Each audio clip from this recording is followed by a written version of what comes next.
Et c'est vrai ça. Comment on fait pour monter une entreprise ?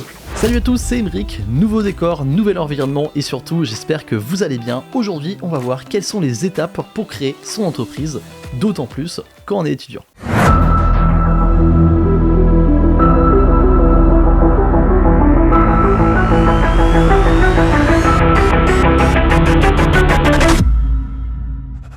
Alors cette vidéo, elle vient d'un constat tout simple, c'est qu'il y a beaucoup d'étudiants qui me contactent via une plateforme qui s'appelle MyJobGlasses, qui permet d'entrer en relation avec des professionnels pour échanger sur leur métier, et du coup, vu que moi j'ai dit que j'étais étudiant entrepreneur avec plusieurs sociétés, beaucoup m'ont appelé, j'ai dû passer entre 20 et 30 appels, et j'ai fait un petit top des questions que j'ai réorganisées en checklist pour vous aider. Donc voici ce qui ressort le plus souvent. Et c'est parti pour le numéro 1, comment trouver son idée. Alors là, faut pas chercher midi à 14h, tu vas prendre un truc où t'es bon, parce que le but, on va dire, c'est quand même de se faire kiffer, un truc où t'es bon ou un truc où c'est ta passion, et tu vas essayer de le monétiser. Alors par exemple, moi, je kiffais depuis tout petit faire des photos, prendre des vidéos, ça tombe bien, il y a des métiers qui existent pour ça, photographe, vidéaste, et je me suis mis dans des associations dans mon école, j'ai appris la photo, la vidéo, j'ai emprunté du matériel à des amis, parfois j'en louais, ou parfois encore, justement j'ai pu acquérir mon propre matos en économisant. Donc le but en fait, c'est de te forger de l'expérience. Le meilleur moment pour commencer, de toute façon, c'est toujours maintenant. Donc vas-y, pars d'une de tes passions, par exemple, si t'aimes dessiner, écoute, regarde si tu peux faire des illustrations, peut-être des logos, peut-être des créations pour des gens, tu vois, pars de ce constat-là, et après, essaie de le monétiser comme tu peux. Ou même si ton truc, c'est le jardinage, écoute, forme-toi, améliore-toi, et puis après, fais-en des mini-formations, propose justement tes petites formations jardinage, qu'elles soient en ligne ou en physique, aux personnes qui t'intéressent, t'as toujours moyen de monétiser tout ce que tu veux. Et si t'as vraiment pas d'idée, est-ce un drame ? Pas du tout. Moi je sais que l'un des premiers business, c'était justement le commerce de vêtements streetwear. Je ne m'habille pas du tout en streetwear, mais justement j'ai fait ça avec l'un des meilleurs amis, et c'était trop cool, parce qu'on a appris à créer une entreprise. On a appris les relations clients, les relations fournisseurs, la comptabilité. Quoi que tu fasses, lance-toi, peut-être pas forcément sur un business qui te fait le plus kiffer, mais tu vas apprendre, et quand tu vas lancer un business qui va réellement te faire kiffer, tu iras 2, 3, 5 et 10 fois plus vite. Donc bénéf. Créer une entreprise, tu vas voir, c'est une belle aventure. Deuxième question, est-ce qu'il vaut mieux commencer une entreprise seule ou à deux ? Alors, de toute façon, dans tous les cas, ça comporte des avantages et des inconvénients. Seul, on va plus vite, on va moins réfléchir, on va plus être dans l'action, on va plus faire des tests. Deux, c'est sûr que on va un peu moins vite, mais on va loin. Ce qu'on dit d'ailleurs comme phrase, on dit que tout seul on va vite, mais ensemble on va loin. Ça va permettre de confronter ses idées, donner son retour d'expérience. Deux, c'est hyper chouette, c'est justement avec l'un de mes meilleurs amis que j'ai lancé l'un des premiers business qui était justement les vêtements streetwear, mais par contre attention à bien choisir entre guillemets votre ami associé, parce que justement le business, il y a de l'argent en jeu, il y a des problématiques qui sont un peu différentes que celles d'aller en soirée ou juste d'amitié en temps normal, donc il faut quand même bien choisir son associé, être sûr qu'on est bien aligné dans les mêmes valeurs, à peu près aussi dans les méthodes de travail, sinon ça peut fighter. Donc voilà, mais je dirais que si t'as vraiment un super ami qui partage le projet, vas-y, et sinon tu peux très bien commencer tout seul largement. Donc voilà, seul ou à deux, il y a des avantages et des inconvénients. Troisième point, quel statut choisir ? Alors moi, dans tous les cas, je conseillerais toujours de commencer par un statut auto-entrepreneur, premièrement parce que c'est gratos, t'arrives, il y a juste une petite déclaration à faire, mais ça se fait en 3 semaines, 1 mois.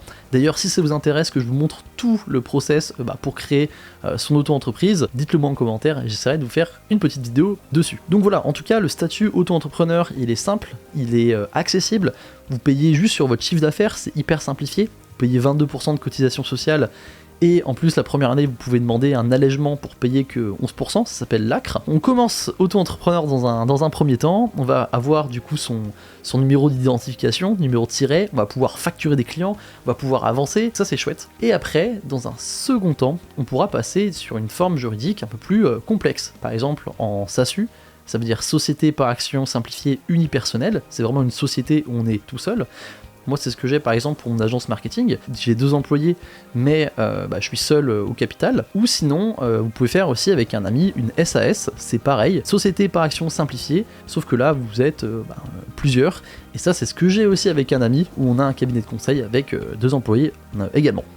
Alors, juste le petit désavantage de ça, forcément, c'est que va y avoir des procédures un peu plus complexes, va falloir faire appel à un expert comptable, à des gens un peu plus spécialisés, mais ne vous en faites pas, c'est quand même faisable. Mais si vous commencez un business, en tout cas à deux, à la limite, commencez pas directement avec une société, ça va vous coûter des frais, vous allez vous embêter à déclarer plein de trucs, ça va être compliqué. Prenez le statut auto-entrepreneur de l'un de vous deux et vous allez voir que bah voilà, faut vraiment se faire confiance, mais ça permet d'avoir des démarches simplifiées tout en étant à deux.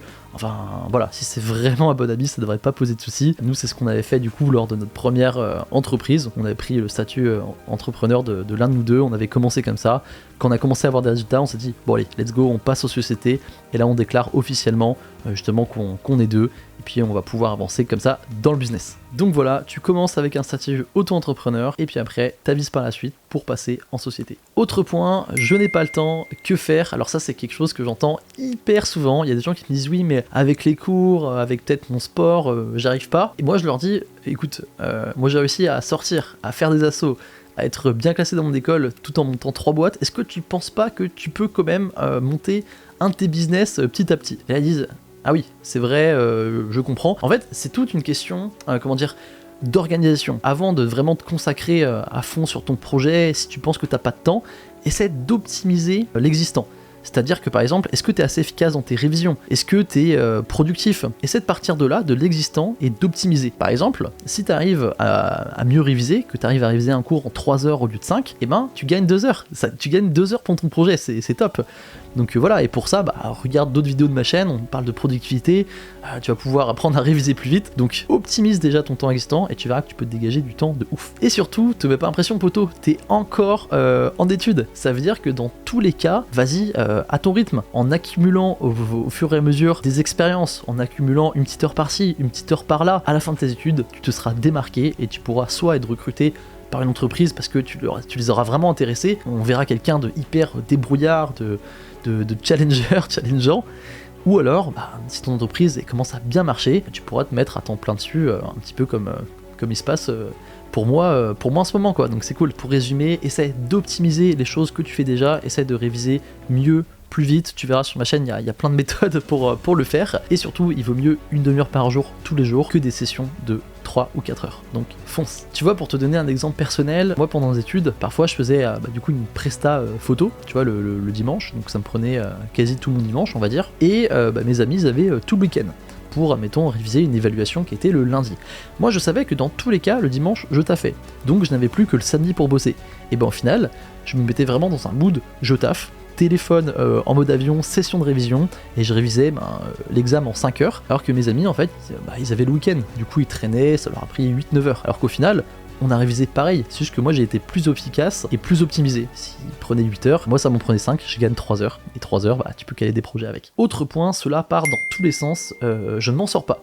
Alors, pour régler du coup ce souci, si tu penses qu'avec ton projet, t'as trop de choses à faire, etc., un mot d'ordre, priorise. Peut-être que ça peut te faire kiffer de changer une couleur sur ton site internet, de mettre une petite photo sur Insta, mais comment tu vas développer ton business? Quelles sont les priorités? En général, les priorités, c'est déjà de se former, d'être bon pour assurer la prestation et d'aller chercher des clients. Donc prospect, vaut mieux que t'appelles, même si t'as pas de site web, que t'appelles, que t'envoies des mails pour après avoir des rendez-vous, que de peaufiner ta communication, en tout cas dans un premier temps. Tout le côté visuel, tout le côté branding, en fait au début ça aura pas trop d'importance, à moins d'être hyper connu, mais juste il te faut un produit qui plaise à des gens, et puis après vas-y, un produit ou un service, va le vendre, et puis tu verras qu'au petit à petit tu vas avoir un client, puis deux, ça te fait un peu d'argent, et puis voilà, tu pourras peut-être après déléguer et payer des personnes pour te faire justement ces ajustements de communication, ce genre de trucs. Ensuite, ce qu'il faut, donc si on résume, si maintenant t'as ton idée, que t'as ton statut, que tu commences à bien t'organiser, que tu commences à prioriser, un truc qui va hyper bien marcher, c'est d'oser. Personne n'a bâti une entreprise à succès sans prendre de risques. J'en ai moi-même pris pas mal, parfois c'était dur, mais ça l'a fait. Donc, vraiment, tu veux démarcher, ose passer ce coup de fil, ose envoyer ce message, ose parler en public, ose publier sur LinkedIn. Tu vois, mon premier post que j'ai fait sur LinkedIn, pareil, comme tout le monde, j'étais un petit peu anxieux. Maintenant, je publie tous les jours ou quasi tous les jours. Et voilà, ça passe comme une lettre à la poste. C'est juste que avec les habitudes, tu vas voir que ça va devenir beaucoup plus simple. Et de toute façon, on va dire que si ça flop, si tu fais admettons un post sur LinkedIn, si ça flop niveau like, niveau commentaire, au début c'est normal. Tu te construis petit à petit, tu vas t'améliorer et dis-toi que peu de personnes l'auront vu. Et si ça réussit, tant mieux, tout le monde le verra. Je te fais un petit point sur mon parcours pour te motiver et te montrer que tu peux au moins lancer un seul projet. Moi, tu vois, j'ai commencé ma première entreprise à Taïwan lors de mon échange universitaire en 3e année avec l'un de mes meilleurs amis qui lui était en Russie. Donc on était pas dans le même pays, on a monté son statut auto-entrepreneur en France. Au début c'était galère, on a eu plein de blocages, que ce soit bancaire ou même plein d'autres choses, mais on s'est quand même débrouillé et puis voilà, on a appris au fur et à mesure. Ensuite, quand je suis arrivé donc en master, je me suis déclaré auto-entrepreneur parce que j'avais capitalisé sur mon expérience en tant que photographe vidéaste, donc j'ai pu me faire payer pour des prestations. Puis après voilà, j'ai fait des stages, des expériences pro, dont chez Publicis, qui est l'un des plus gros groupes de communication et de marketing au monde. Après, j'ai créé mon agence marketing, mon cabinet de conseil avec un associé, et sur les 2 structures, il y a 2 alternants, donc c'est super cool, on a une petite équipe quoi. J'ai aussi donné pas mal de cours, pendant mes études à plusieurs milliers d'étudiants, mais il y a un truc que j'ai jamais arrêté de faire, c'est de ne pas lâcher, et à chaque fois, d'itérer, de tester, jusqu'à ce que ça marche, et tu peux le faire aussi. Donc voilà, donne-toi, et en tout cas, mets-y de la passion, tu vas voir que tu vas kiffer. J'espère en tout cas que cette vidéo t'a aidé à y voir plus clair. Je t'invite à t'abonner à la chaîne pour ne rien manquer, et à me suivre sur Insta, je publie des reels sur l'entrepreneuriat, des conseils de productivité, alors suis-moi pour ne rien rater. Allez, ciao!